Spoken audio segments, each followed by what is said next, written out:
Get started. Good morning, everybody. We're so excited to share this opportunity with you all this morning. Thank you for being here. My name is Abby Fish. I can even show you my face. Hi. I am the quality support specialist for Lamoille, Essex, and Orleans counties. I'll be supporting Nikki Bearer today by facilitating this training. We appreciate your patience if we need to work through any technical kinks. I am very new to this whole Zoom host and facilitation role, so thank you in advance for your grace. I will let Nikki introduce herself in just a minute. I just wanted to go over a few kind of housekeeping details. You will receive credit for your attendance if you used your BFIS to sign up for this. There's no need to enter your number into the chat box. Yay, thanks, Meg. I will put links in the chat box a few times throughout to give you the links for getting connected with the Sparks team. So if you're looking for a scored assessment or an unscored assessment, you'll have the link right there in the chat. I'll put it in a few times to make sure everybody gets the information. Please remain muted to reduce the noise, background noise. We do encourage you to engage with us. You can use the raise hand feature, which is in the bottom box. You can also put content specific questions in the chat box. And I will do my best to answer them as quickly as possible. And again, I'll put these instructions in the chat box so everybody can see them. And take it away, Nikki. Great, thank you, Abby. Sorry, my unmute button wasn't working there for a second. Good morning, everyone. My name is Nikki Bearer. I am the project manager and lead assessor for the Sparks team through the Vermont AUIC. I want to thank you all for being here with us this morning, especially on a Saturday. I know everybody's probably got a ton of other things to do, but I want to thank you for being here. So today we're going to be talking about the pre-K classroom assessment scoring system, or the CLASS tool. Just to give you guys a little bit of background on me, I have been in the field of early childhood education here in Vermont since 2001. During that time, I have been an assistant teacher, a lead teacher, a mentee teacher, a mentor teacher. I've worked with infants, toddlers, and preschoolers in a variety of different programs. I've worked in center-based programs. I've worked in school-based programs. And so I'm really excited. I've also worked as an assessor for the previous STARS system. So I'm really excited to be here to share my knowledge of the pre-K tool with all of you this morning.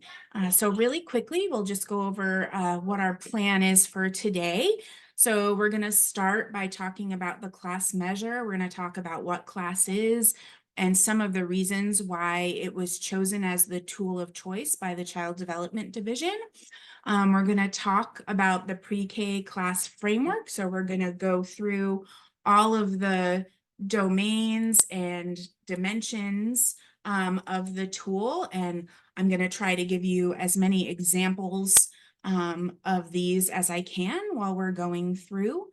And then we're going to talk really briefly about how we score assessments, just so you can have that knowledge sort of brewing in the back of your mind.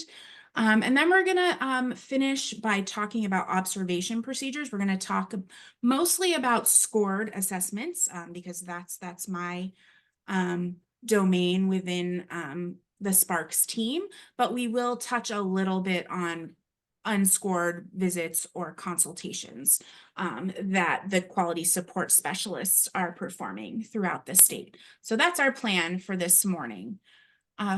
So let's start by talking about what CLASS is, what the CLASS system is. So Teachstone is the parent company of the CLASS tool, and they have completed a variety of studies that have really shown that there are many programs across the country and throughout the world. The class tool is starting to spread into Europe and South America and being used in more than just the United States. But many of the studies that they've completed have shown that many programs have low to moderate levels of effective interactions between teachers and children. And so those studies have helped them to develop and to continue to improve the classroom assessment scoring system, or the class tool, to help teachers build the effectiveness of their interactions with children.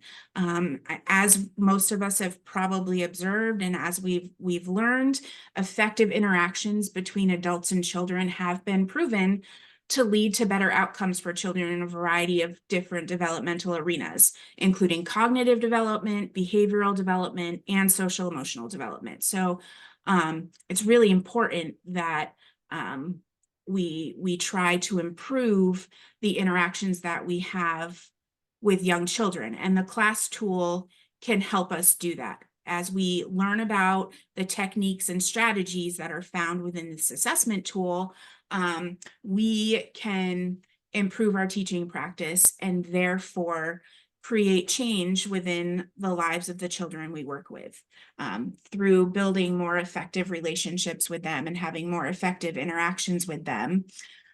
We can help aid them in their development.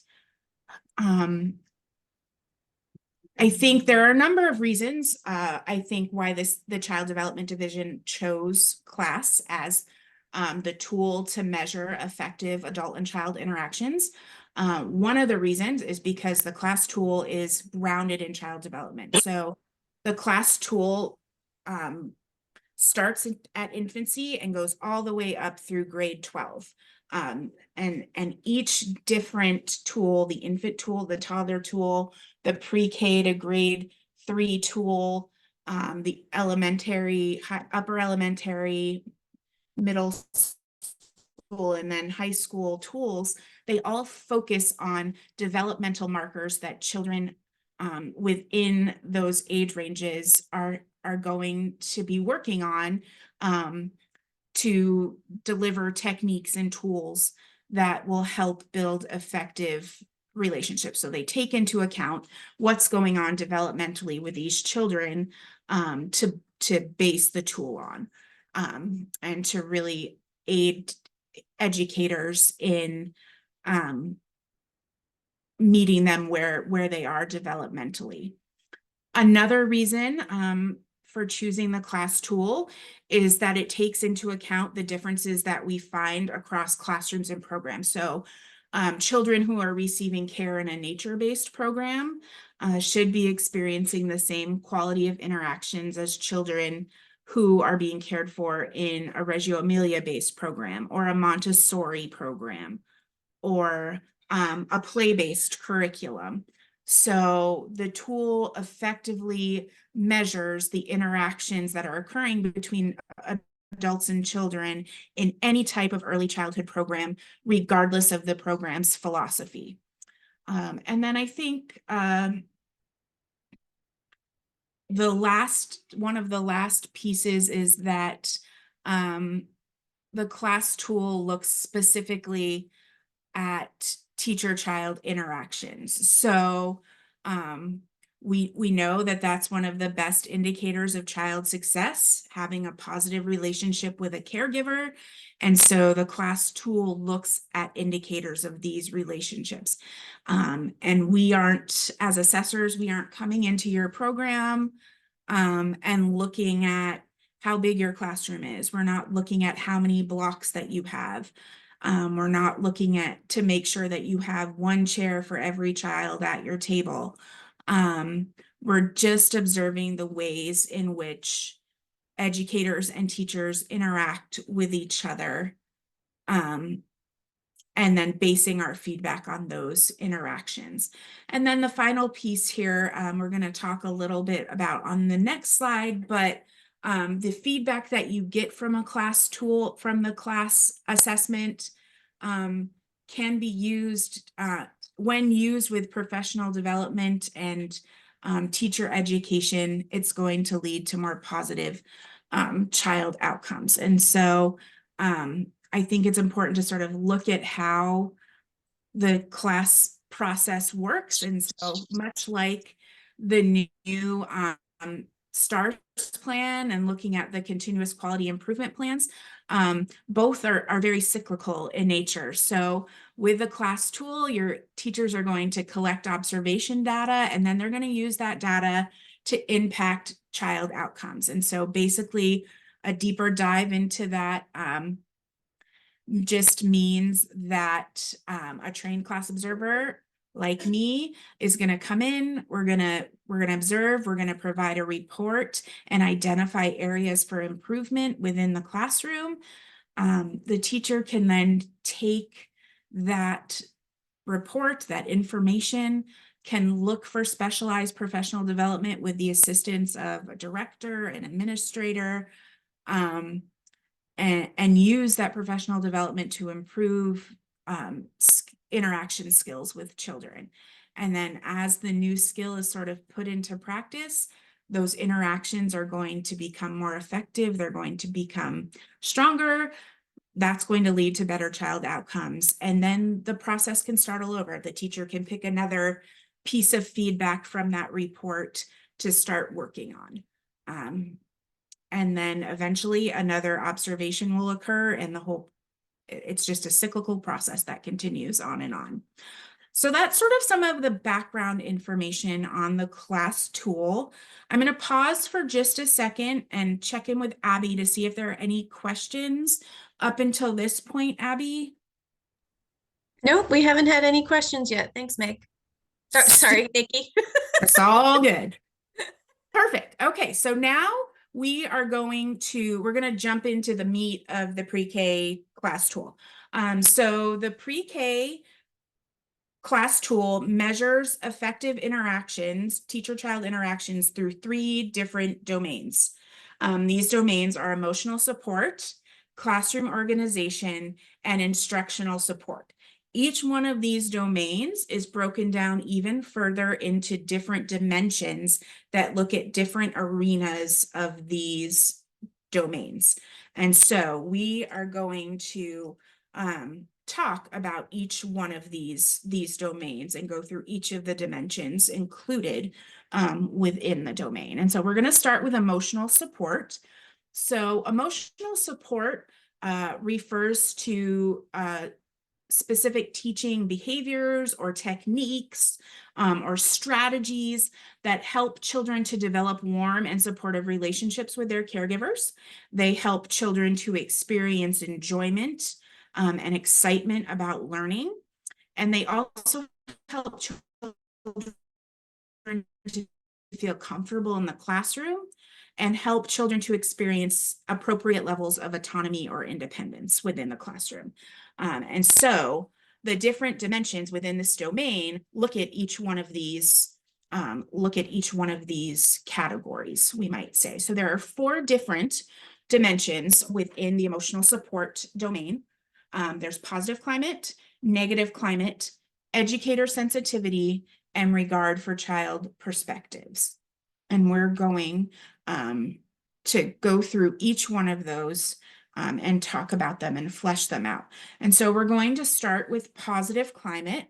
So when we're talking about positive climate, some of the things that we're looking for, we're looking to see how, if there are warm and strong connections that are shared by the teachers and children. We're looking to see how teachers and children display enthusiasm for learning. And we're looking to see how teachers and children engage in a respectful manner throughout the observation process. And so the first indicator within positive climate is relationships. And so we look to see how teachers and children build relationships with one another. So are the teachers within close physical proximity to the children as they're engaging in activities in the classroom? Do the teachers engage in shared activities with the children? So if the children are playing Legos, is the teacher playing Legos too? Or is the teacher just sitting nearby working on paperwork while the children, what does that interaction look like? Are there shared activities happening in the classroom? We also look to the children to see if there's peer assistance happening. So are children helping one another and engaging in activities together? That's another indicator of relationships being built within the classroom. We look for matched affect. So if the children appear happy, do the teachers appear to be happy? If children are sad, are teachers concerned? How do the emotions of the children match the facial expressions and the body language of the teacher? Is there a match there? And then the final piece of relationships that we look for when we're observing is social conversation. Do we hear teachers and children engaged in conversation as we're observing? The next indicator of positive climate is positive affect. This one's kind of a simple one. We're really just looking to see that teachers and children are smiling. We want to hear laughter. We want to see enthusiasm for learning happening in the classroom. And so as we're observing, do we see those things happening? The next indicator of positive climate is positive communication. So we listen for verbal affection. Do teachers tell children that they're happy they're there? If a child says, I love you, does the teacher reply back with, I love you too? What kind of affection do we hear being discussed and reciprocated in the classroom? We also look for signs of physical affection. So if a child wants a hug, does the teacher hug back? If a teacher is talking with a child, does the teacher put their hand on the child's back? If a child wants to sit in a teacher's lap, is that allowed? So how do teachers and children engage in a physical nature with one another?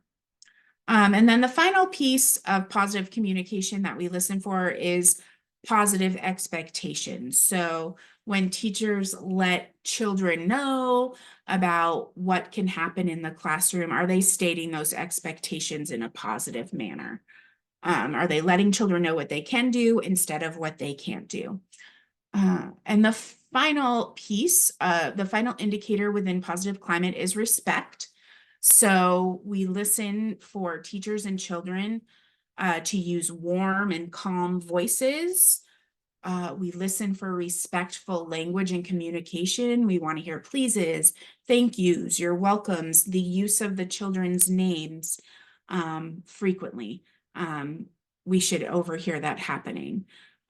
Do teachers make eye contact with children when they're talking together?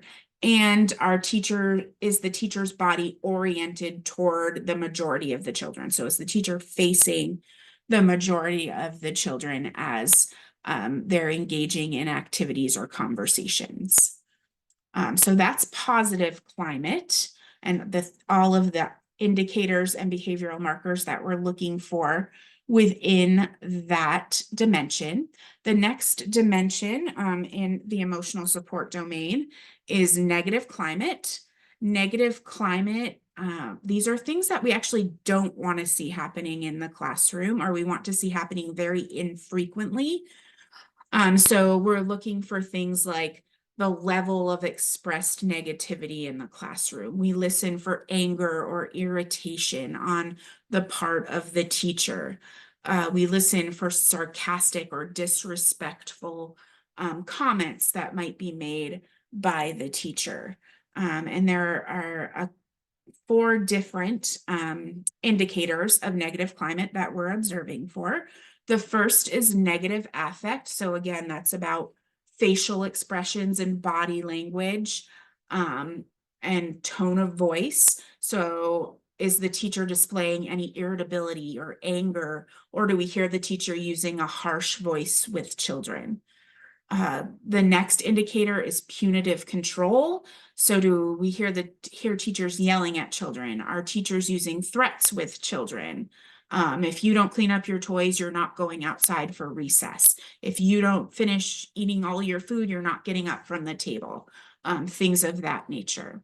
Do teachers use physical control to make children do what they want them to do?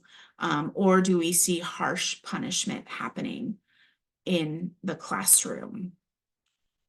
The next indicator of negative climate is sarcasm or disrespect.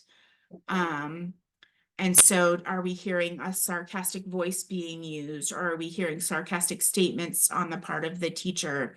Do the teachers tease or humiliate the children? Again, things that we just don't want to see happening in the classroom, because as opposed to building those relationships and helping teachers and children to have effective relationships with the children, this really tears all of that work down.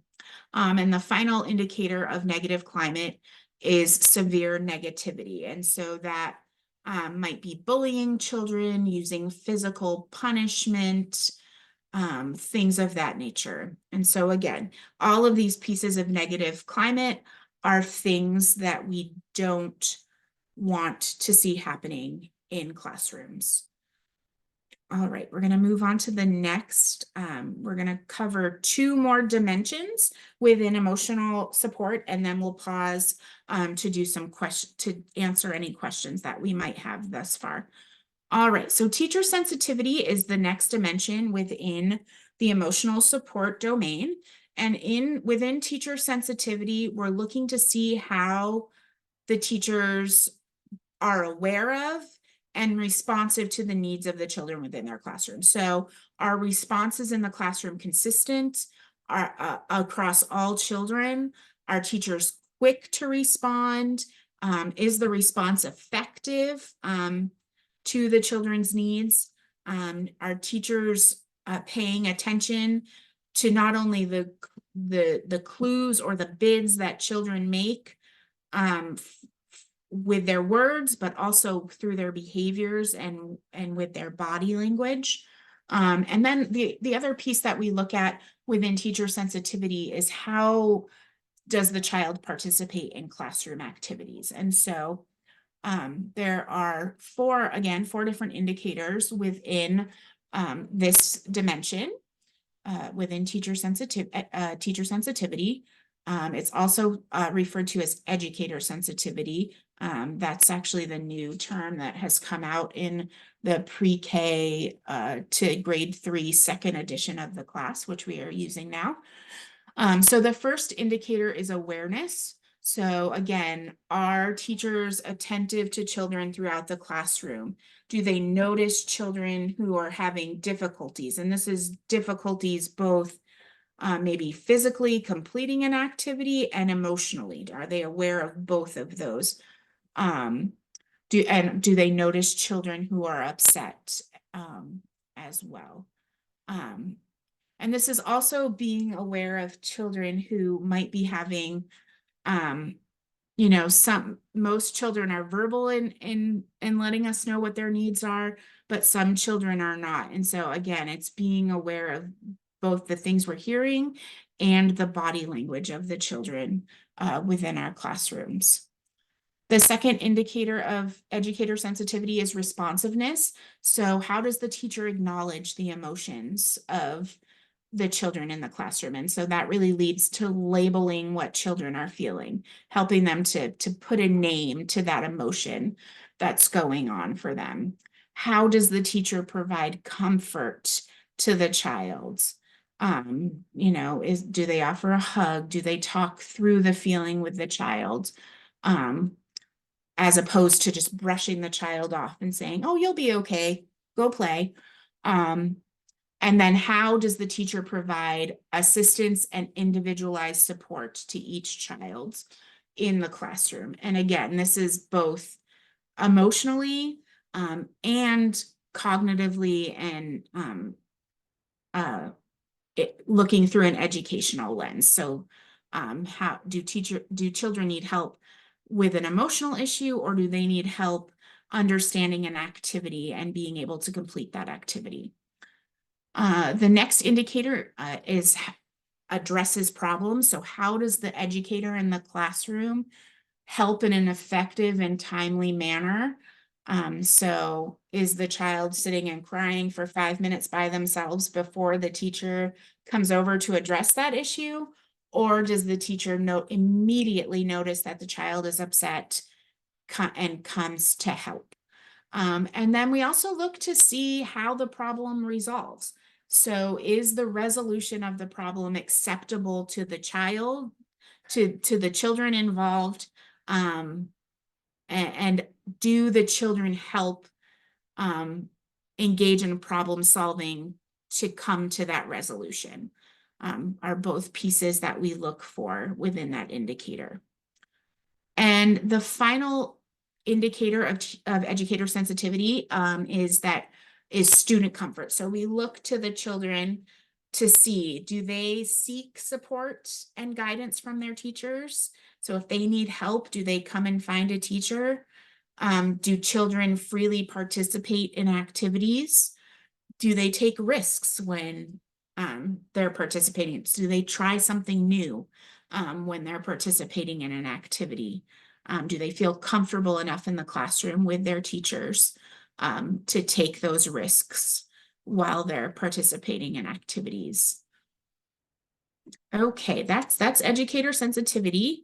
We're gonna go through really quickly the last piece of emotional support, which is regard for student perspectives.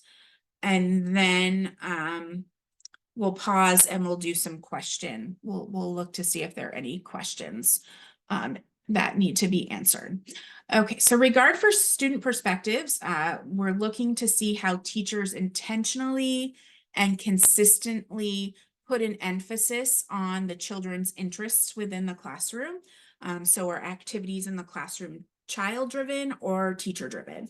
And we also look to see how teachers promote independence within the classroom through movement. So are children allowed to move freely, or are they expected to sit crisscross applesauce during circle time, for example? Are children allowed to display their independence through speech or through talking? Are they allowed to contribute to what's happening in the classroom verbally throughout the day and through choice? Are there choices that children are able to make throughout the day? And so there are, again, 4 different indicators of this dimension that we'll talk through together. The first is flexibility and student focus. So how does the teacher show flexibility throughout the day? Like if a teacher puts out a prompt with some materials on a table, for instance, maybe a scale and some items to weigh, does the teacher allow children to sort of show flexibility does the teacher show flexibility in if the children show that they're really not interested in that item, but instead they want to play just with the materials that she's put out to weigh? So how does the teacher change her plans based on the interests of the children in the group? The next piece is, how does the educator incorporate the students' ideas into activities?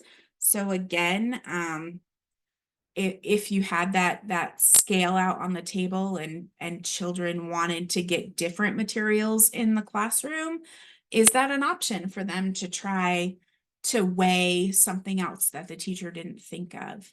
How are the ideas that the children present wrapped into what's going on in the classroom? And then does the teacher follow the lead of the children in the group? Or do they stick to the lesson plan that they've got? The next indicator of regard for student perspectives is support for autonomy and leadership. So how does the teacher allow children to lead out in the classroom? So this is where choice comes into play. Are there choices available for children throughout the day?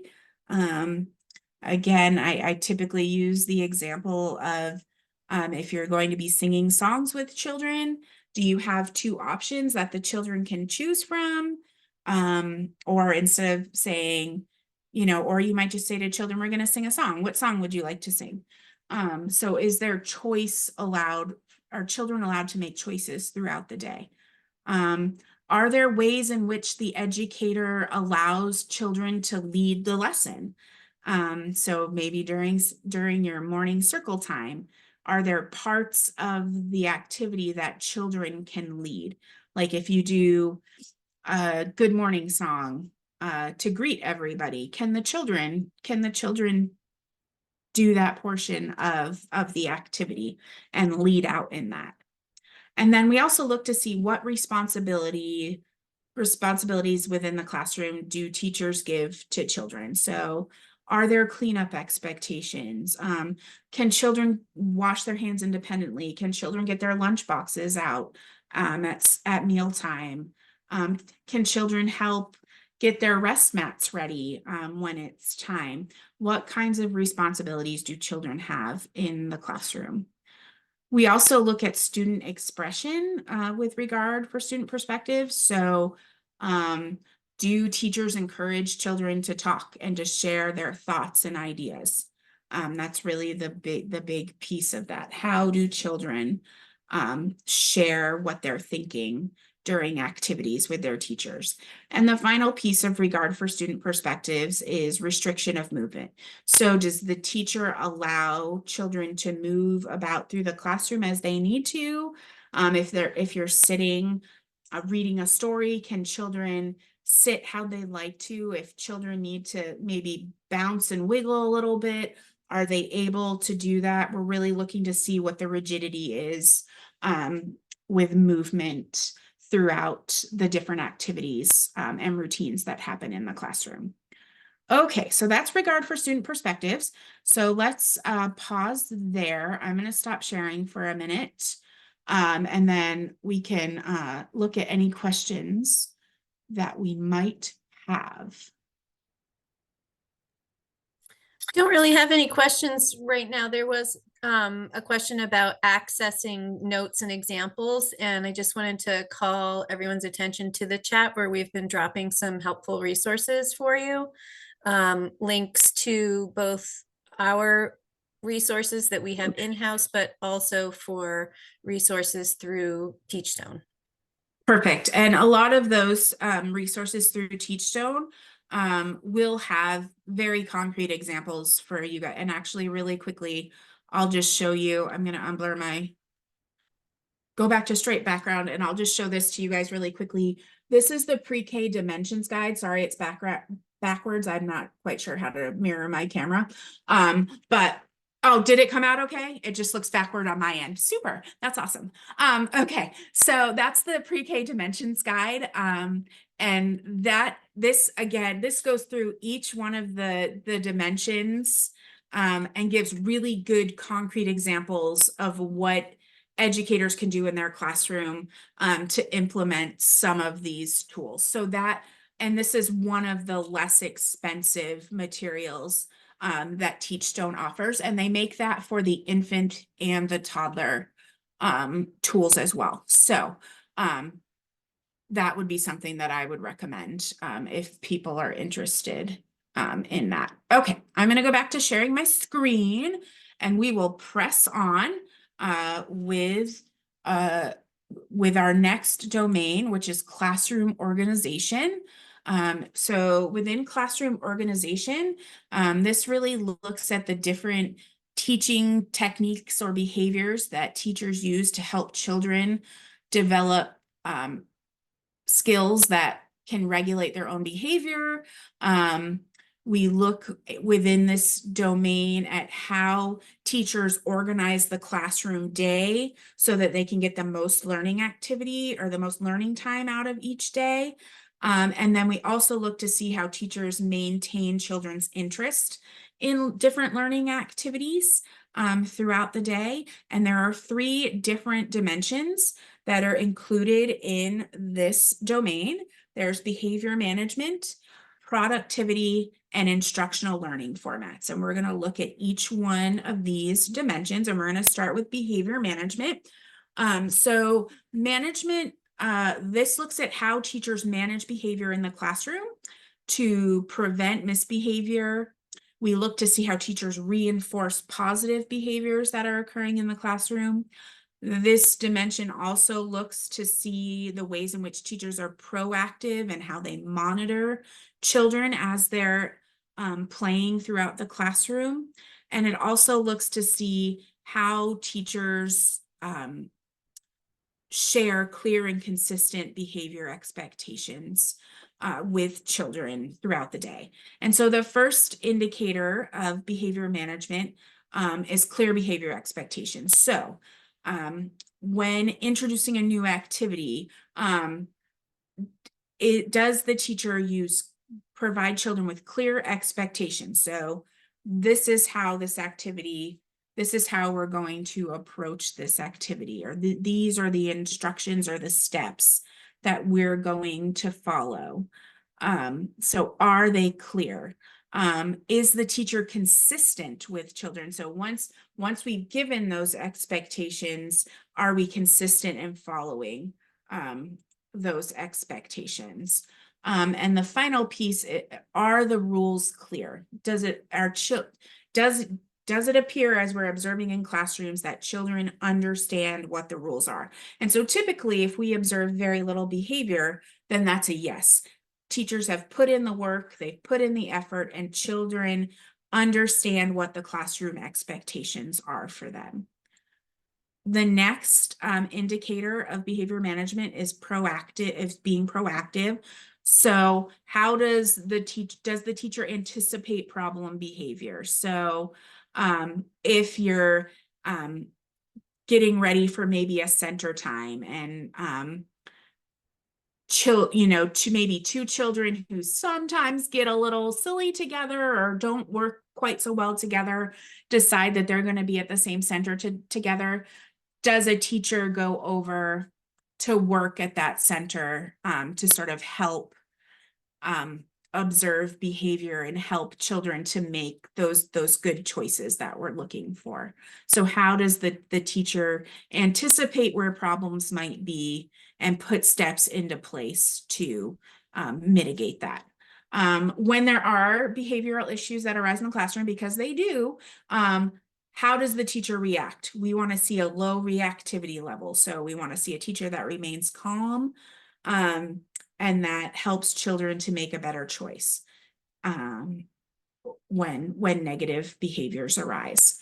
The next piece of behavior management is redirection of misbehavior. So again, when these negative behaviors occur, what does the teacher do to help children make a better choice? So how does the teacher maybe redirect the child to a different activity?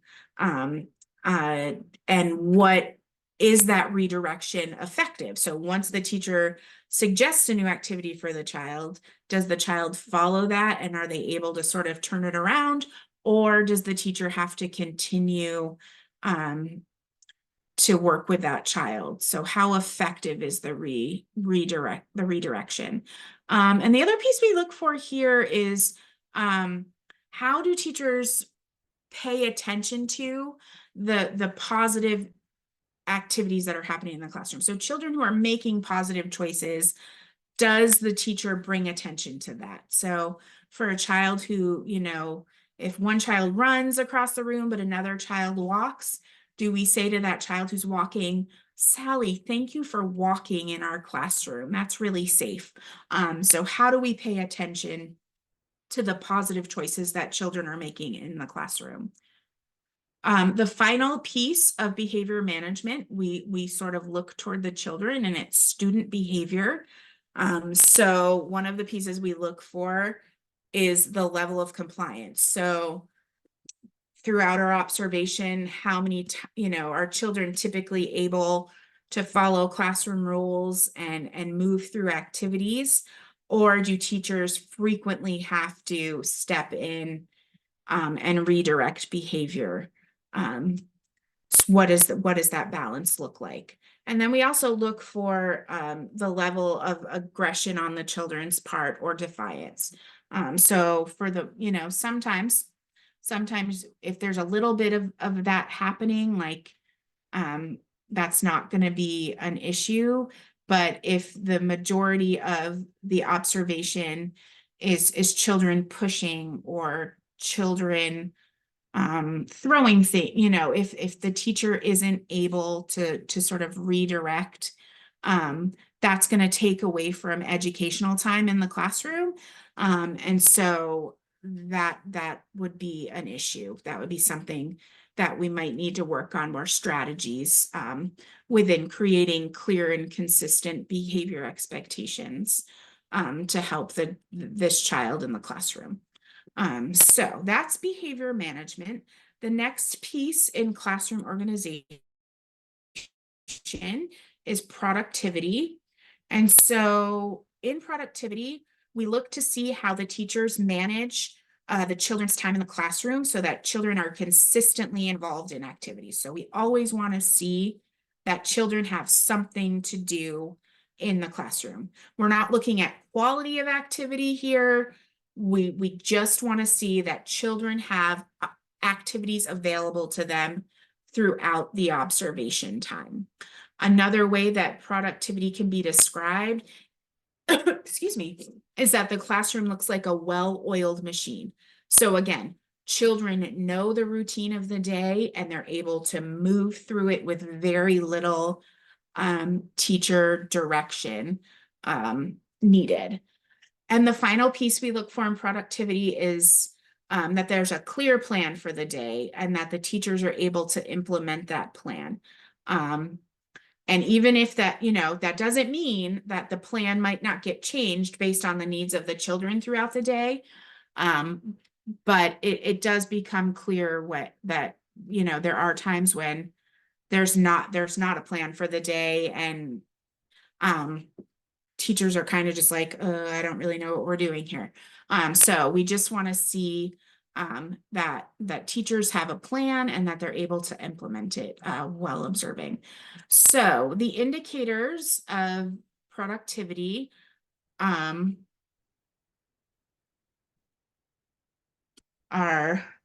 sorry, I'm going to open my book really quickly because unfortunately I put the wrong notes in that was silly, in my little box there to keep me going. So there are 4 different indicators of productivity. One of the first is maximizing learning time. So we want to look to see,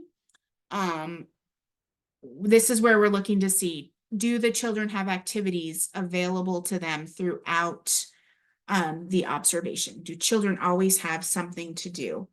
If children finish an activity, are they able to make a new choice and move to a new activity? Or do they have to sit and wait for everyone else to finish? What does that transition time look like when a child has finished doing something? What do disruptions look like in the classroom is another piece we look for at maximizing learning time. So are there few disruptions? Or are there a lot that sort of take the teacher away from interaction during playtime or activity time? How does the teacher complete managerial tasks or teacher tasks? Is the teacher able to have most of that taken care of and able to really sit and focus on what the children are doing? Or is the teacher often away from the children, trying to get lunch counts, trying to take like, what does that look like for those tasks that the teacher has to complete? Are they able to happen quickly so that the teacher can be right back with the children, or do they take a really long time and pull the teacher away? And the final piece of maximizing learning time is pacing. So is the teacher able to meet the individual needs of children throughout activities? So some children might pick up on something really quickly and might be able to take off running with that activity. but other children are slower to catch on and need a little bit more scaffolding and attention as they're trying to figure something out. And so is the teacher or the teachers, are they able to meet the individual needs of children in the classroom and pace the activity appropriately for everybody? The next indicator of productivity is routines. And so this is sort of where that well-oiled machine comes into place. Do the children know what to do? Are instructions clear? And do we observe little wandering? So again, children will know what the routine is, and they shouldn't be just aimlessly walking about the classroom. If they're sort of aware of what their daily schedule is like. The next indicator of productivity is transition. So we want to see transitions that are really brief. And the more individualized they are, the better, because that typically means that children are sort of going at their own pace. Is there explicit follow through during transitions? So if it's cleanup time and everybody's supposed to be working on that task, if a child starts wandering around or starts playing, is the teacher there to remind the child, this is what we're doing right now? Can you help me pick up the cars? Or whatever that might look like. And then are there learning opportunities embedded within the transition? So if children are having to wait to wash their hands, what kind of activity can the teacher engage the children who are waiting? What activity can they engage the children in so that they're not just standing there with nothing to do? So again, that comes back to that children always having something to do in the classroom. And the final indicator of productivity is preparation. So do teachers have the materials that they need for activities ready to go? Or do they have to stop, and do children have to wait? Will they get paint ready for a paint project or whatever that might be? And do the teachers know what their lesson is or know what the activity they want to share with children is? Or do they have to consistently look at a book or look at their paper or look at a planning sheet, whatever that might look like? Does the teacher know what they want to share with the children in a way that they can do that without having to disrupt the flow of the lesson? So that's productivity. The last dimension within the classroom organization domain is instructional learning formats.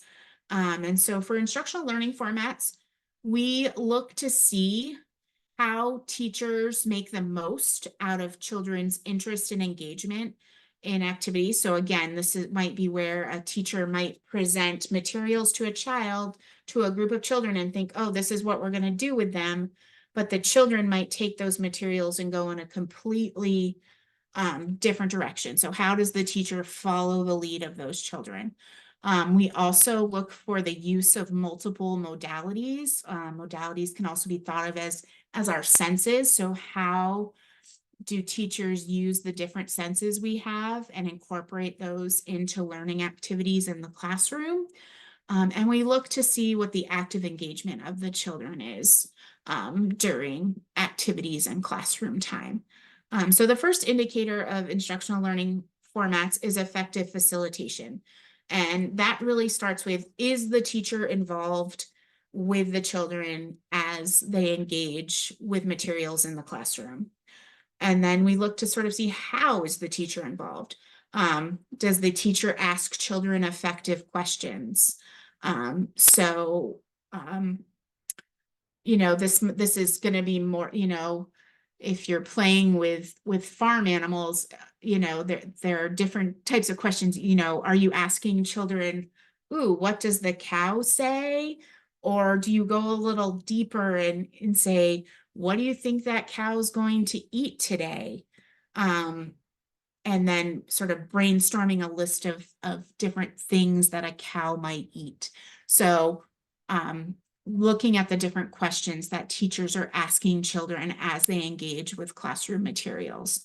And the final piece of effective facilitation is we look to see how the teachers expand the child's involvement with a material. So if a child is building a building with Legos or Duplos, do do we do we ask the child what they're building, and they say a building, and then how do we expand on that? What lives in that building? What's that building used for? So encouraging children to think deeper and expand their involvement in their use of material.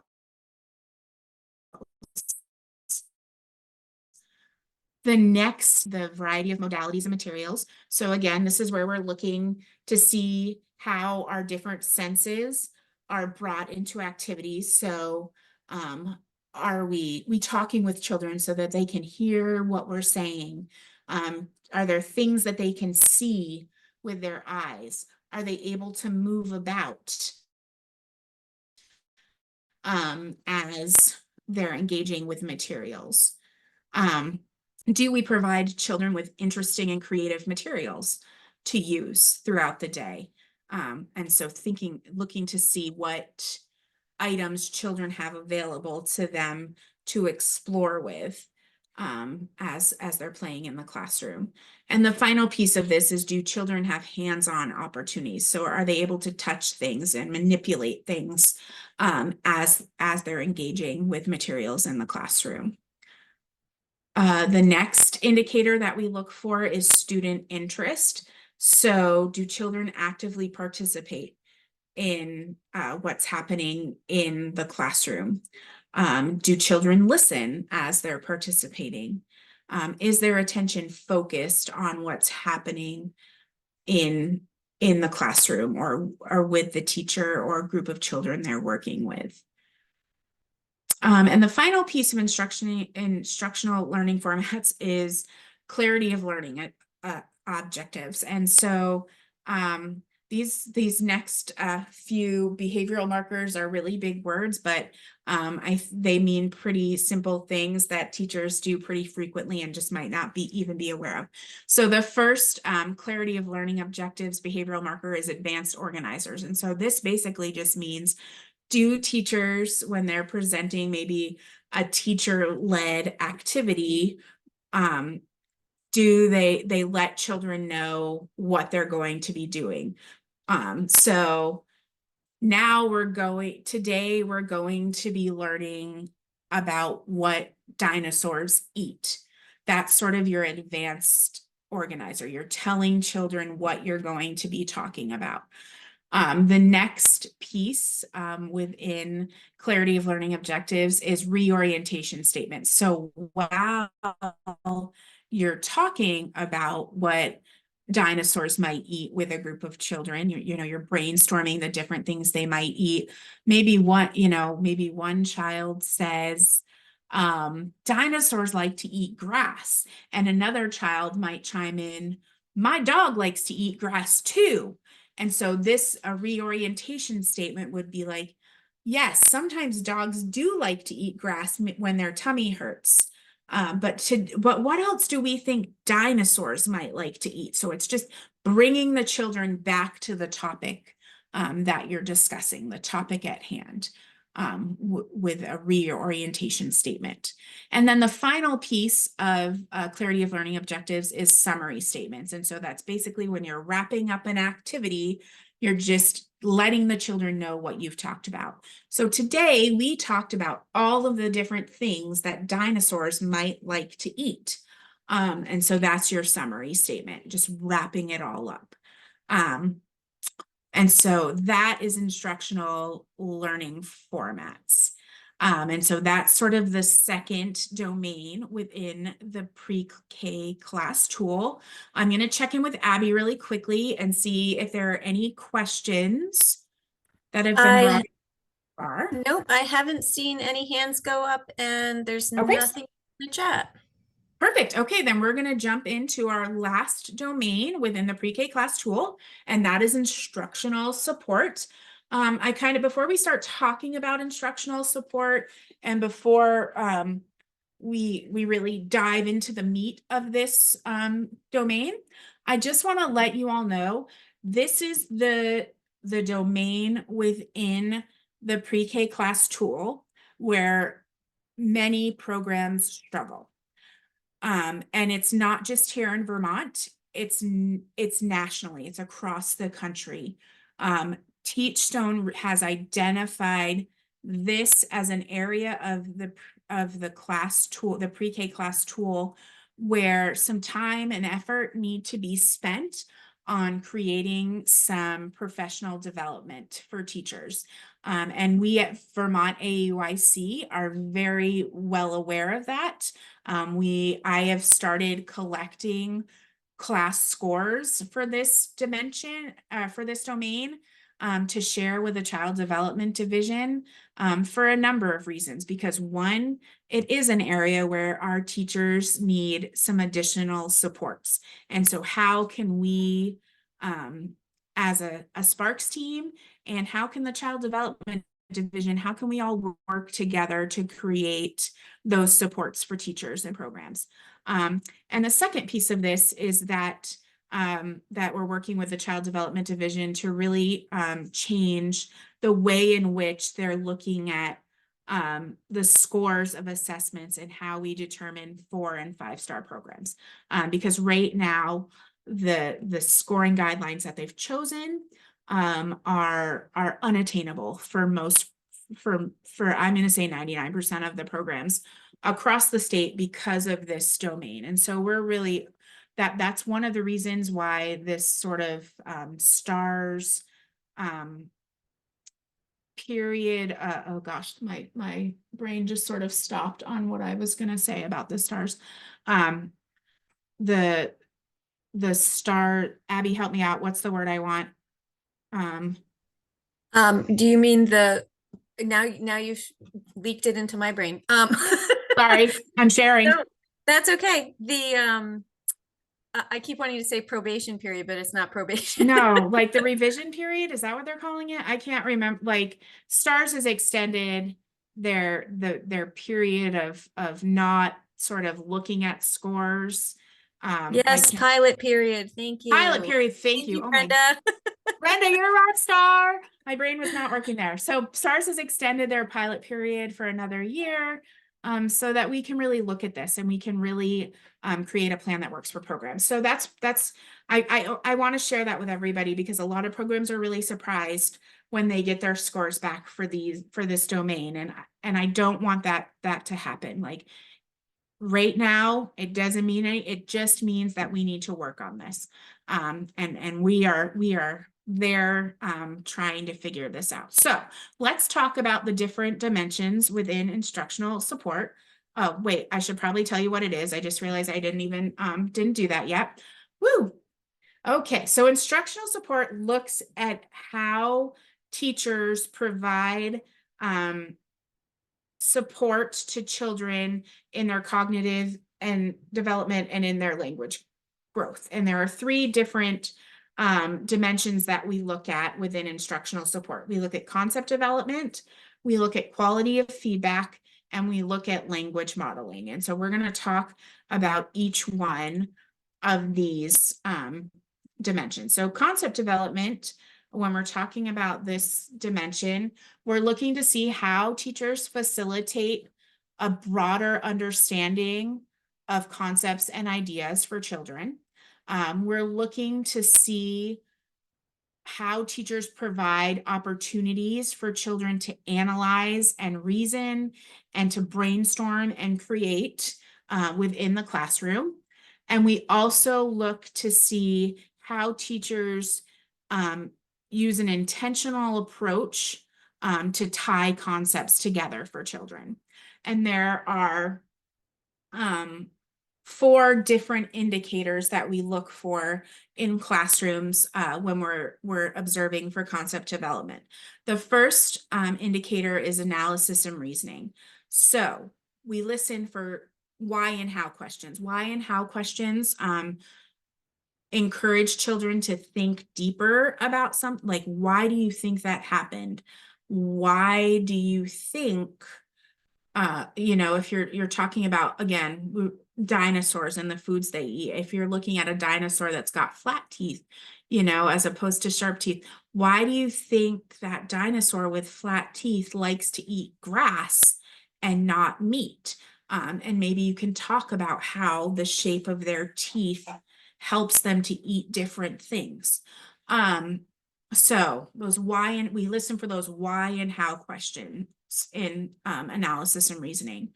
We look to see how teachers engage children in problem solving throughout the classroom. So if there's a struggle sharing something, instead of the teacher just posing the answer, how does the teacher encourage the children involved to help with that?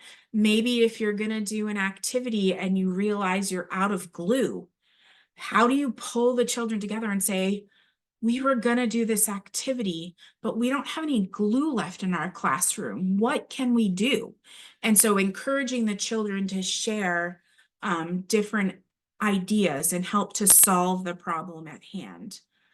We look to see how teachers engage children in activities that require them to make predictions and then to experiment upon those predictions and then to come up with an answer.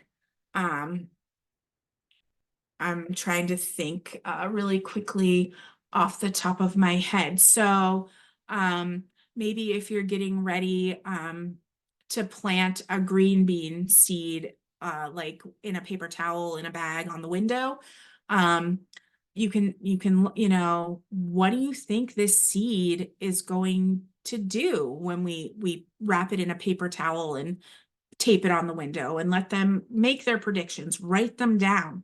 And then you experiment on that. You watch that seed over the next couple of days and you talk about what's happening. And then you get to see, you know, oh, you thought it was going to grow something and look, that's what it's doing. And sort of bringing that experiment back to those predictions. The next piece we look for in analysis and reasoning is how do teachers allow children to engage in classification and comparison activities? I was visiting a preschool classroom last week, and there were two children playing with a teacher in the kitchen area, and they were making lunches, and a child held up a banana and said, "Oh, this is a vegetable." And the teacher said, "Is it a vegetable or a fruit?" And the child said, "Fruit." And so then they started working through all the different foods in the kitchen and talking about which category of the food pyramid that each fruit or each piece of food went into. And so that was an opportunity for that child to classify different foods in the kitchen area and then to compare the foods together and think about why why are the different fruits and why are the vegetables. So that would be an example of a classification or comparison activity. And then we also look to see how teachers encourage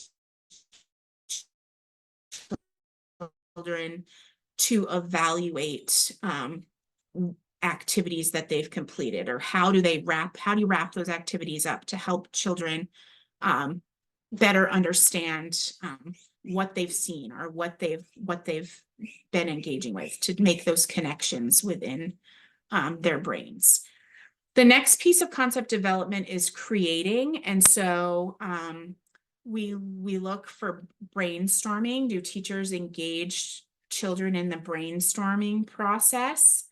And then once they've sort of brainstormed, how do teachers engage children in planning an activity, planning a project, and then how do they follow through with that and help the children to produce something? And I want to be clear with this section when we're talking about creating and planning and producing something. This really needs to be child-led work. So if we're talking artwork, it shouldn't be a project like a craft project where all of the children make something that looks similar. This really should be something that comes from the children's mind, from the children's brain, and that they work to create.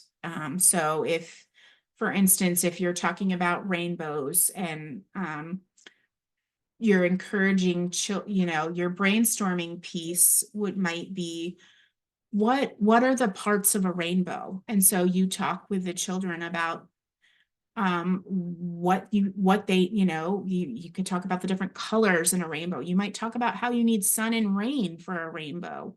And then you do that brainstorming piece, and then you allow children to think about how they want to display their thought on that, how to plan out what they want that to look like, and then producing it could look very different for each child and what they come up with.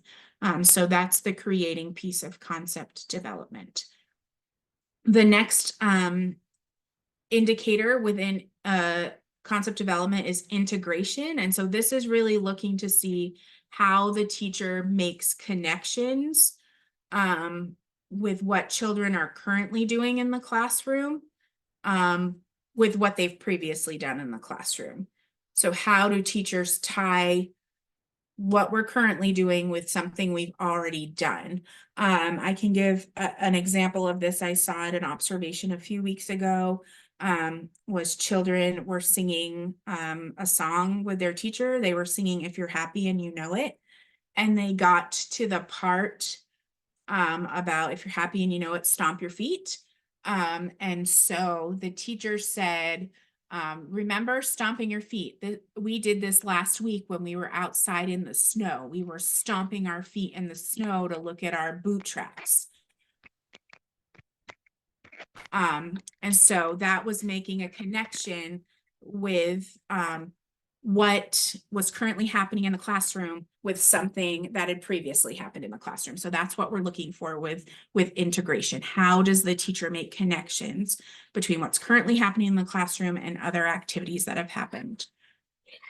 And then the final piece of concept development is connections to the real world. So just like with integration, how we're looking for connections across classroom activities, this is more looking for connections between what's happening in the classroom and what happens with children in their lives outside of school.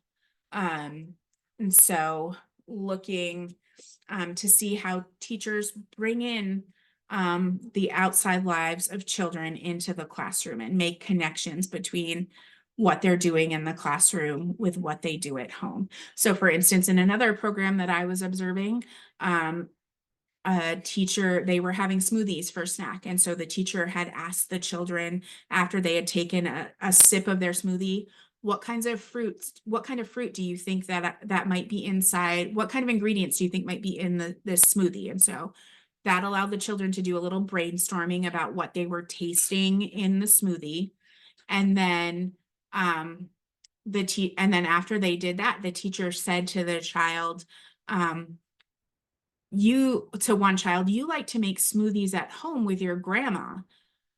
What kind of ingredients do you put in your smoothies that you make with grandma? So making that connection between what was happening in the classroom right now to something that happened in a child's life outside of the center. That's what we're looking for with connections to the real world. Okay, that's concept development. That's the first dimension within the instructional support domain. The next dimension in this domain is quality of feedback. Quality of feedback has to be a response to something a child has said or done that expands their knowledge and encourages them to continue participating in an activity. And when we think about quality of feedback, we as educators are trying to encourage children to think about how they think and not so much about how to get to the correct answer. That's kind of a big piece of quality of feedback. And so there are 5 different indicators within quality of feedback. The first one, I feel like programs are pretty good at. We observe this pretty frequently when we go out to do assessments. The first indicator is scaffolding. And so that's basically just providing physical or verbal hints or assistance that help children to complete a task. So if you're standing near a child who's washing their hands, you maybe are pointing at the different pictures of the steps to help them remember what comes next, and maybe, or using your words to describe what comes next. That's scaffolding. So just providing hints or assistance to help children accomplish a task independently.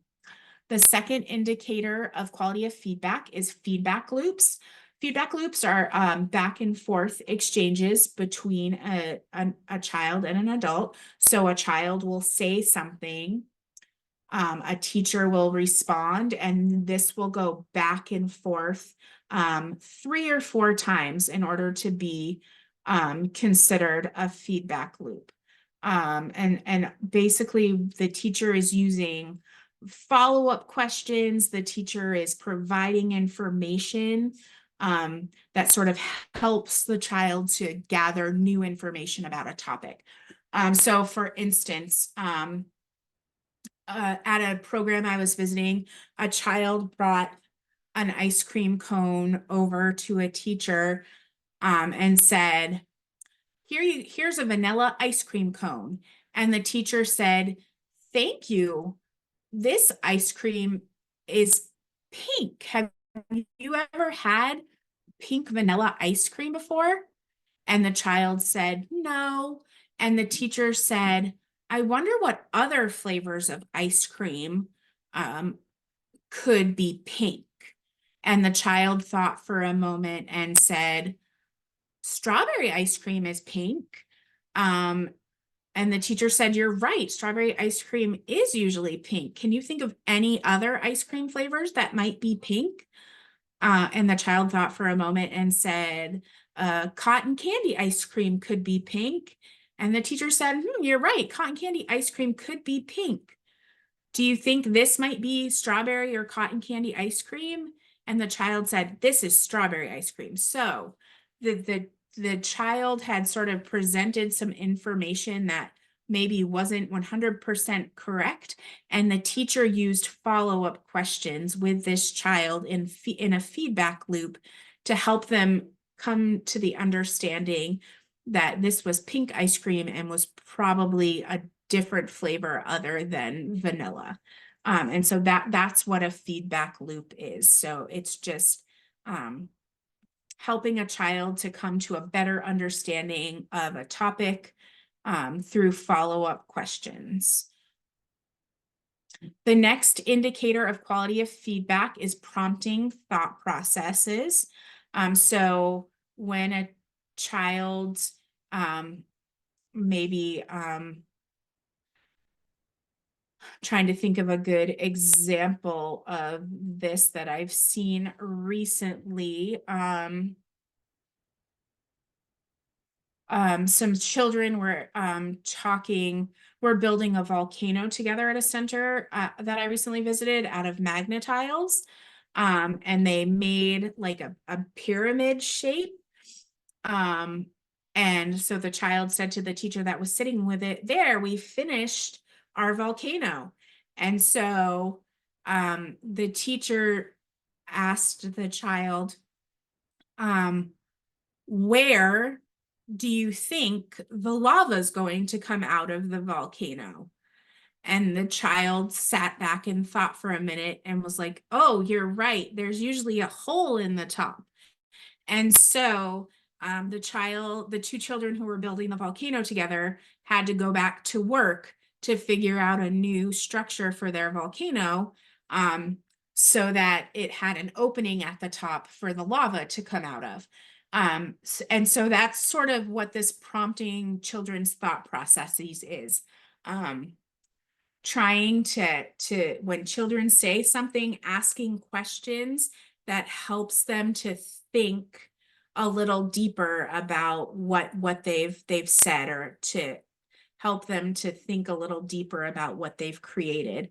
Another piece of prompting thought processes can also be asking children to explain their thinking. So if a child tells you the sky is blue or the sky is green, well, why do you think that? And who they might pull out a book and say, oh, I was looking at this book about tornadoes and look, the sky's green. And you can talk about how sometimes the sky turns colors when there are storms and things like that. But just allowing children to sort of think a little bit deeper about the answers they've given is really the purpose behind this indicator. The next piece of quality of feedback, the next indicator is providing information. And so when children share something with you, being able to expand upon what they've said, being able to clarify what they've said, and then giving them specific feedback based on what they've said, can really help them to gain a deeper understanding of a topic or a concept. And so that's really what we're looking for with that indicator, just being able to provide a little more information to children. And then the final indicator of quality of feedback is encouragement and affirmation. And with encouragement and affirmation, we really want to recognize or reinforce something that a child has done, effort that they've put into creating something or to accomplishing a task. Or if we notice that they're struggling to complete a task, that's where that reinforcement comes in, where we encourage them to continue to persist and to try. This needs to be really specific and individualized feedback, and it needs to be a little bit more than just saying good job to a child.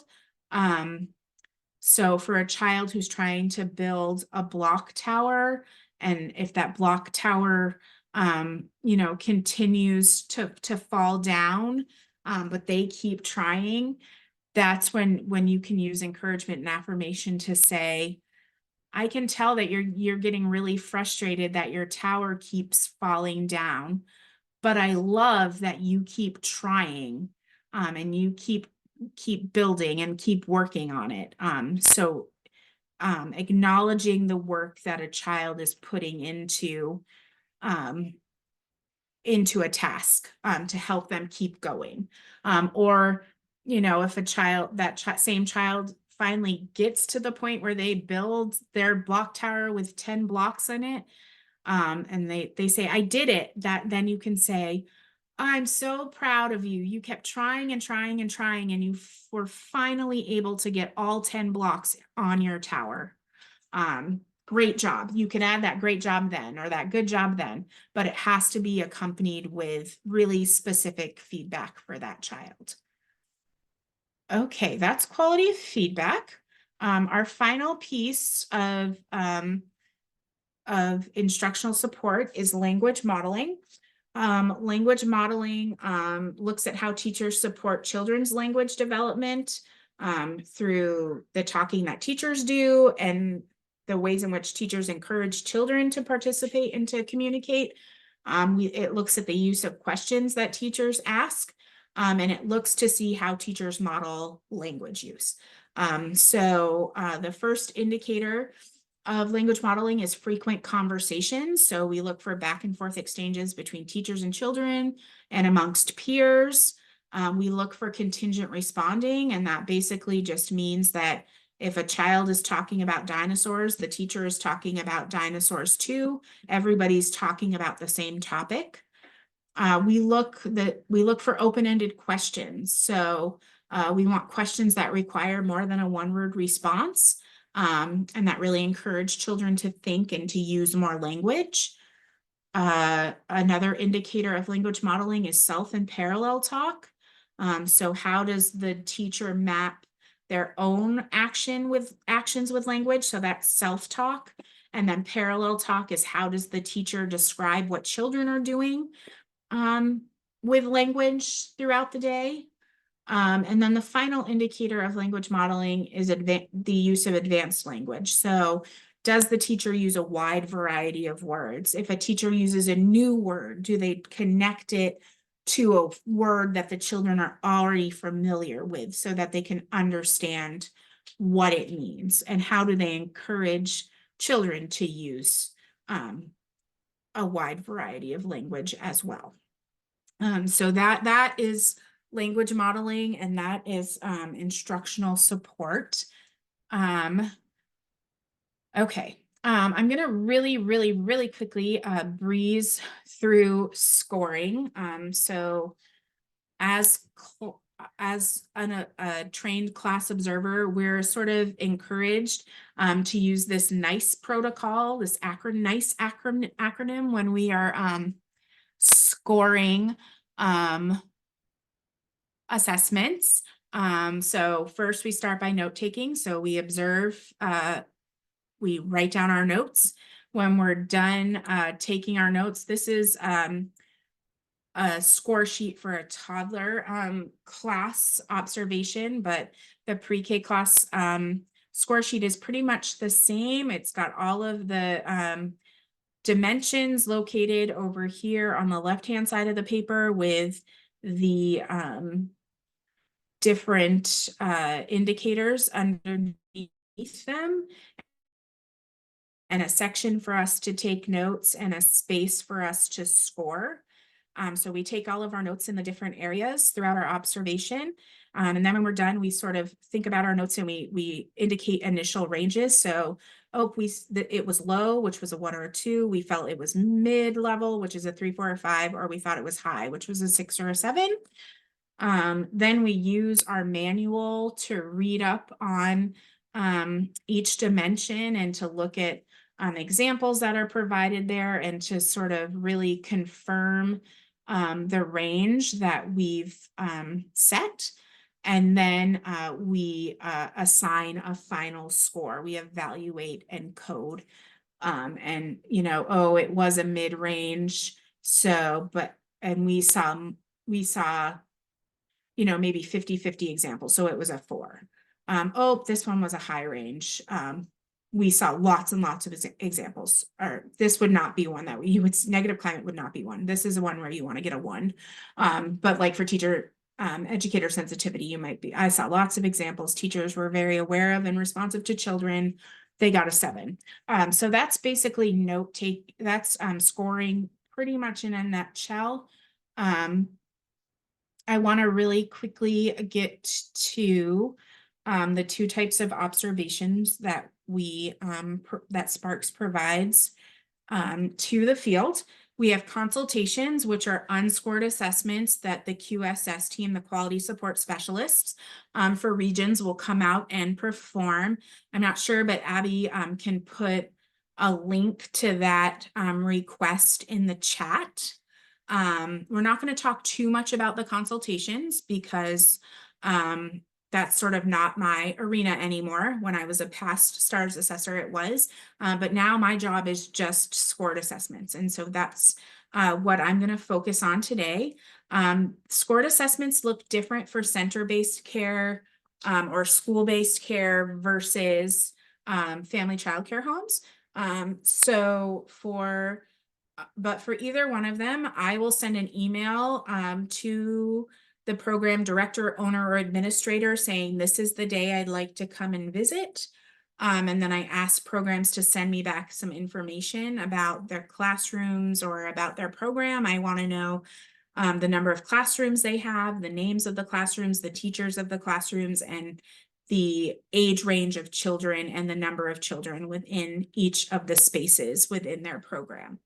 For a center assessment, I'm going to observe in one classroom from each age range that the center serves. And then with a total of at least 50% of the program's classrooms being observed. So if I'm in a program that has 3 classrooms, an infant, toddler, and preschool, I'm going to observe in each one of those classrooms. Each classroom will receive 4 cycles of observation. It takes me Each cycle consists of 15 to 20 minutes of observation and then 10 minutes of scoring. It takes me about 2 hours to observe in each classroom space that I go into. So that typically means if there are more than 2 classrooms I need to observe in a program, that I'm going to come back for a second day to finish my observations. And then for center-based care, I get to randomly select the classrooms that I'm going to visit based on the information that directors provide to me. Scored assessments for family childcare homes look a little bit different. We were observing using all of the tools of the age ranges of the children that family childcare homes had, which meant that we were in family childcare homes for about 4 hours, and it was kind of a bit much for the program owner and for the children.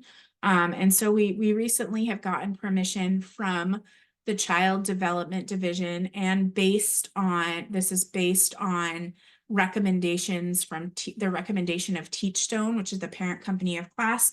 So now we're only going to be using the toddler class tool. When we observe in family childcare homes, we'll be doing 4 cycles of observation using that tool. The toddler class tool pulls in all of the information from the pre-K class tool and pulls in information from the infant class tool.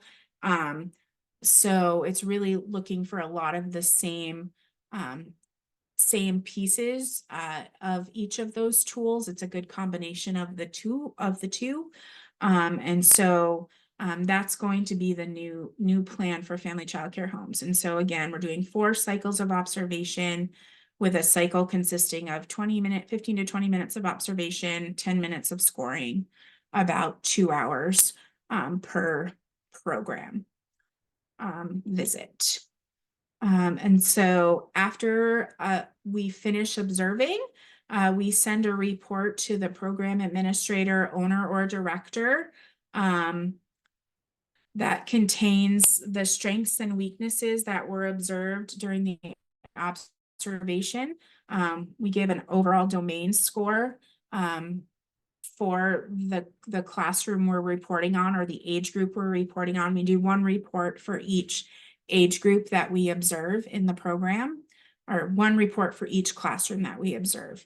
And so each report has a domain score. So if we're talking pre-K tool, you're going to get 3 domain scores, and then you're going to get 10 dimension scores within a pre-K class tool. That sort of lets you know where you're at. In that email, we provide an opportunity for programs to meet with the assessor to go through the reports if needed, so that people can really understand the information being provided there. And then if people would like help after going through that report to create a CQI plan, we refer them to the quality support specialist for their area. And just to sort of give people an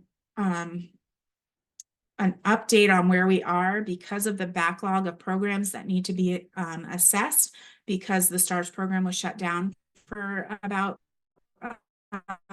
15 months. We are booked through June and are currently booking into July for assessments. And then I would say, if you guys have any questions at all, to reach out through our website at vermontauic.org/sparks. There's a lot of information on that page.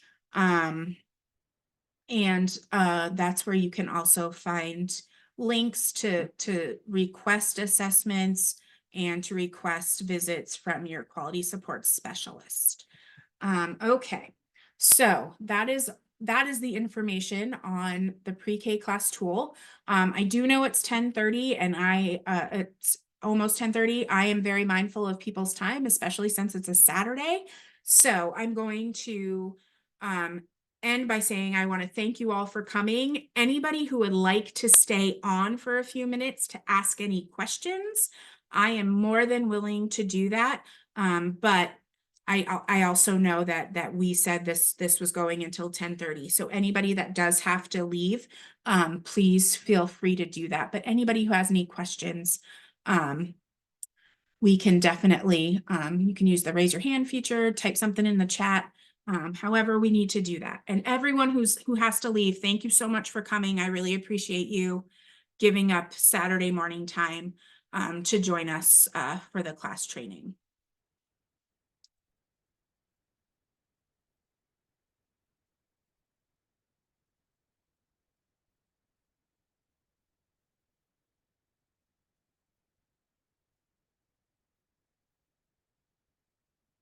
Anybody got anything?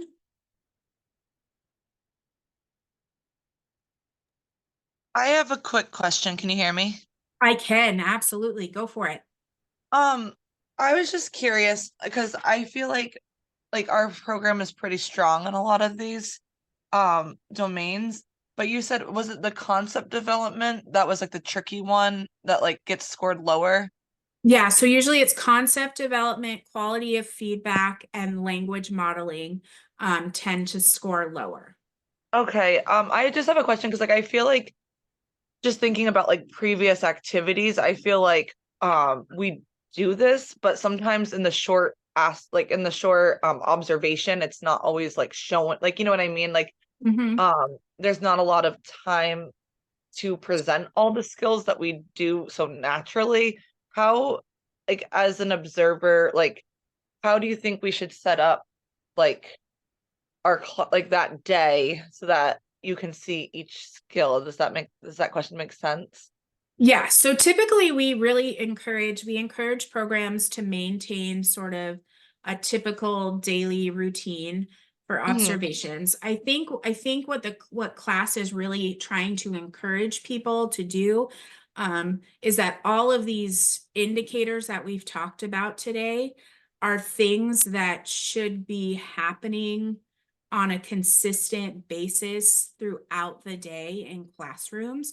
So thinking about concept development, teachers should be asking these why and how questions pretty frequently throughout Okay. the day to spark children's. And so that's what, honestly, that's the recommendation for a lot of programs. We hear at least one or two examples of pieces and parts of concept development, quality of feedback, and language modeling during observations. And so typically our feedback is you've got it, but now you need to increase your usage of this tool.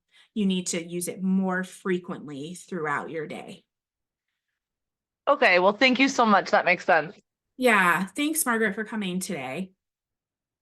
Thank you. It was a really great training. Have a great Oh, rest of your day. thanks, you too. Hope you Bye. guys get to do something fun. Yes, thank you. Bye. Bye. Jerry, did you have a question? Yeah, I do. I originally, I think someone talked to you about it, but I originally signed up for a unscored assessment when you guys very first came out with everything. Yep. And then they went back and they fixed it to a scored one for me. So I'm wondering, is it possible to get a scored assessment by June or July for Yeah, me? let me see. Whoops, I'm clicking wrong buttons everywhere. Let me see where you are, Jerry, on my, because I think you're on um Brenda's list, but let me see if I can find you really quickly and see where we're at.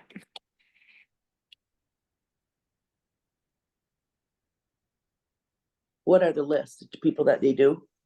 I've created a spreadsheet that we track all of our assignment requests on, and Oh, so I've got you on here somewhere. I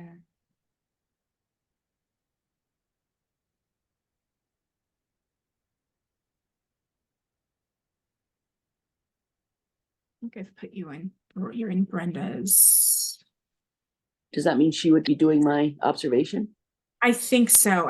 I'm not sure if we've put you there or we're actually going to be shifting. We've got a new assessment specialist starting in March. And so we're going to be shifting.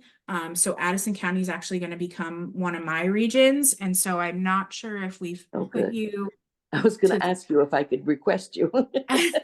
I think we've moved it so you're in my list of people to contact.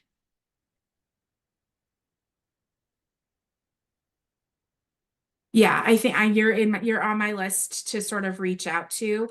And Okay. I have some opportunities we can sort of talk about. I'll be emailing you on Monday to sort of Okay. start ironing that out. So Okay, and then that will set, so it can be in June or July, the I think observation? so. And Okay. I actually and I think I actually had a cancellation for a May date that I might throw out to you. So Okay, my other question was, what you said, just lost it. So we have this observation, the scored observation, and, it's gonna be good until our renewal for our stars? yep, it's the 3-year, it's still the That's good. 3-year. Yep. Still the 3-year period. And if you want it in that time, schedule another, we're asking programs to wait 6 months between scheduling assessments, but if you start with a scored and then you work on some things and 6 months later you want to say, hey, why don't you come do this again? You can Okay. request another one. So if it comes out that I'm not the 5 stars and I wanna work on it again, I have to wait 6 months to do it again? Yes, to and get I'll be the 5 really stars? honest, like the child development division is going to be sort of figuring out, like, I got a report from a meeting they had on Monday that they're working on figuring out new guidelines for what 4 and 5-star programs are going to be based on the Okay, instructional support domain, because the scores just don't match up at all. So okay, that Good. information will be changing. And Good. I don't know when, but it will be coming. okay, great. So And is the Teachstone, website that I go on, if I were to buy the toddler, manual, what was it, Dimensions manual? yeah. Would that be the one I should just concentrate on that one and don't worry about the other two? Yeah, can you remind me, Jerry, what the age range is within your program? Right now I have one 2-year-old, let me see, I have a 2-year-old and mostly preschool. So we would probably just use the preschool tool in your program, because it's mostly for programs that have like 2 infants, 1 toddler, 3 preschoolers, that we're using just the toddler tool. But if you have a majority of one age, The reason I wanted to stick with a, toddler one is because, the reason I have mostly preschoolers right now is because I moved into a different town. Okay. And I was running my program out of my son's home, so I couldn't very well take the infants and toddlers that I normally take, because in somebody else's home, it just wouldn't be safe. Yeah. I'm now, just coming to the end of that, cycle of having to have the older children, and I will be having younger children. So I'd like to be, Okay, then we can use the toddler. yeah, I'd like to be served up, because that's what originally I am. Okay, I'm not then perfect. typically I just thought that preschool. was, Yeah. I was like, usually you don't have just preschoolers. So, Yeah, okay, yeah, yeah, yeah. okay. We can Okay. definitely make that And do you happen. do, I mean, I'm not a licensed home anymore, but I was a licensed home until COVID. And then when Okay. COVID happened, I ended up going back down to a registered home. Do you do the licensed homes, family homes, the same as you do the Yep. registered ones? Yes, yep. Okay. And are you So, observing both the teachers in that? yes, when you do that? Okay, yep. okay, So all the Cool. observations take into account all the teachers in the classroom space. okay. And Nikki, So, when you call on Monday, what area code and stuff is your call coming from? Because lots of times I don't bother to answer area codes and calls that I don't see, because I'm busy with the children. So if I don't know them, I don't answer them right away. it I should wait for come them. from an 802 number. It should Okay. show up as the 802-234 Okay, 1090, or I think that's the number, okay. 1090. Oh, okay, perfect. I'll watch for it now. All right, thank you so Awesome. much. Great, I thank appreciate it. you. Thanks. Bye-bye. Bye. And Tammy, I think I saw your chat, and I think, yes, you're good to go in the registration, Tammy, for today to get your get credit and stuff for that.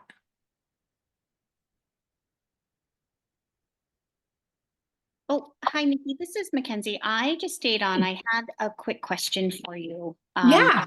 One of my preschool teachers took the training on Wednesday, and I'm the director I'm on today. And she was wanting me to ask about scoring. And I know we just briefly went over it. Yeah. And I think I just want to make sure I have the right line of thinking with the answer. But she was wondering about, the if you see like the numbers with the scoring, and if you're low, the middle 4 and 5, and then the high. Does that depend on the frequency of the times that you see it? Yes, you got it. So it's Okay. the frequency, we're looking at the frequency that these interactions are happening. We're looking at the depth of the interaction and the duration of the interaction. Those are all things that we take into account when we're scoring. So like, for instance, we might only see 3 feedback loops that might happen in an observation, but they might be feedback loops that go back and forth like 7 or 8 times. That's a really big feedback loop. And so that we're going to take that into account and count that a little bit more than a feedback loop that only goes back and forth 3 or 4 times, because there's more quality and more depth in that feedback loop. So we are looking for the frequency, we're looking for the depth of the interaction, and for the duration. Is it a quick one and done, or does it take 2 or 3 minutes, or all of those things sort of go into we take into account when we're scoring. Do I with human scoring, there's always a margin of, I don't want to say bias, but we're all human, so we look at things differently. And really with stars, it was kind of dependent on who your assessor was. I feel a lot of the time, and how much they had practice with assessing, or if they were new, or how much does the assessor have to, how many times does the assessor have to assess, and how much training does the assessor go into to kind of untrain like assessor bias? Is that? Yeah, no, that's a fair question, and I can definitely respond to that. So each assessor, we're trained in the infant tool, the pre-K tool, and the toddler tool. So those are 3 separate, the infant and toddler are combined together, but they go about them separately. So that's a 4-day training for the infant toddler, and then the pre-K training is a 3-day training.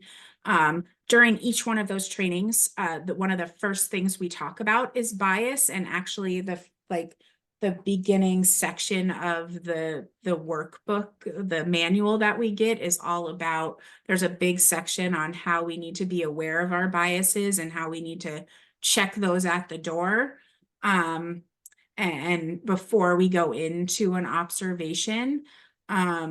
And so that's a large piece of the training. And then when we finish the training, in order to be a certified class observer, we have to pass a test, which means we have to watch 5 videos for each age range that we're certifying in. So 5 infant videos, 5 toddler videos, and 5 preschool videos. And we have to score at least an 80%, and we have to score overall on the 5 videos, and then we have to score at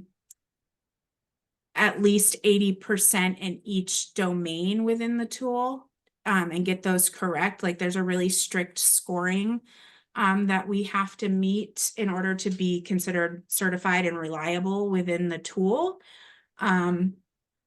And so we all go through that process, and then we have to recertify every single year. We have to take that it's not the same videos, it's different videos every time, but we have to go through that process every year to recertify.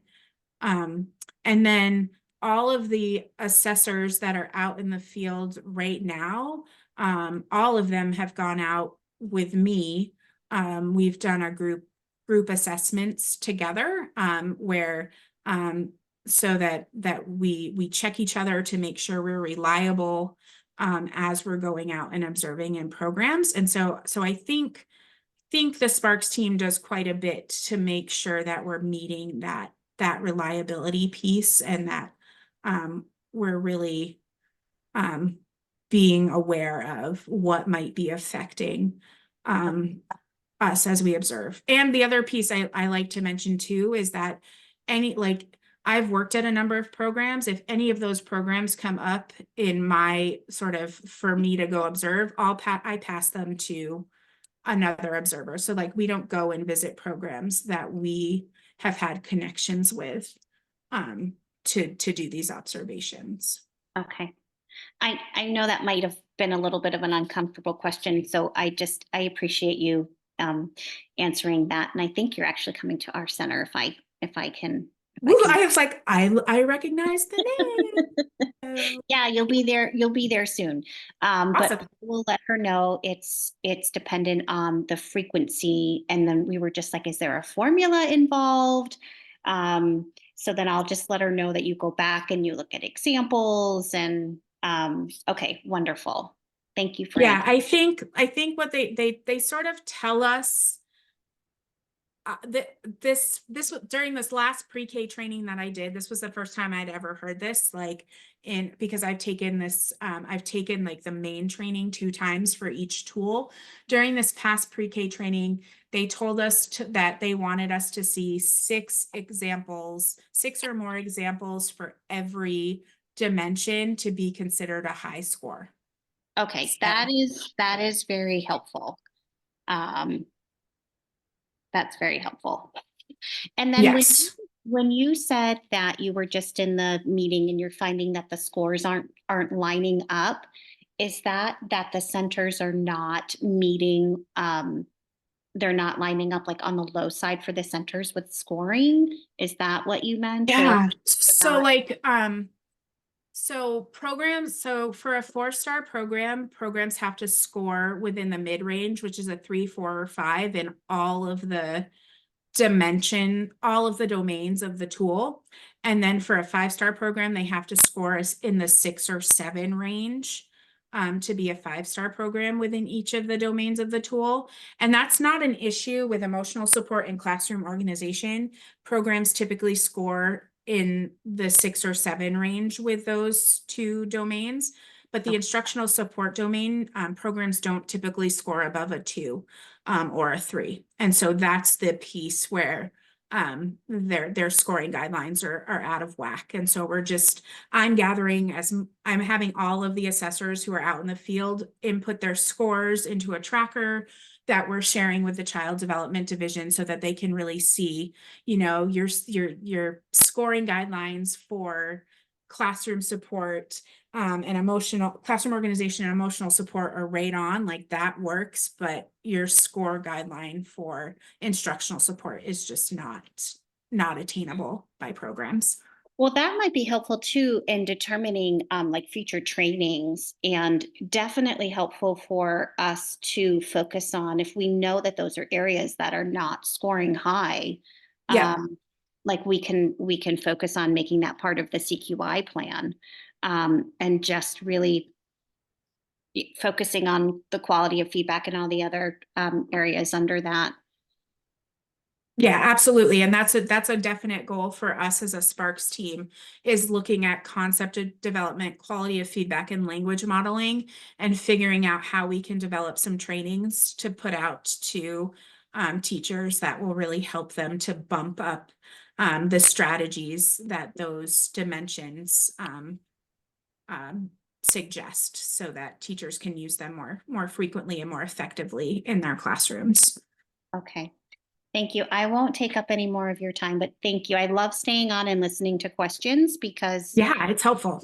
It's very helpful. Yeah. Well, and Okay. thank you for asking them too. It's always nice to have people have questions. So Okay. Enjoy the rest of your Saturday, and we'll see you in a couple months. excellent. Thanks, Mackenzie. All right. Thank you. All right, Nathan, did you have any questions?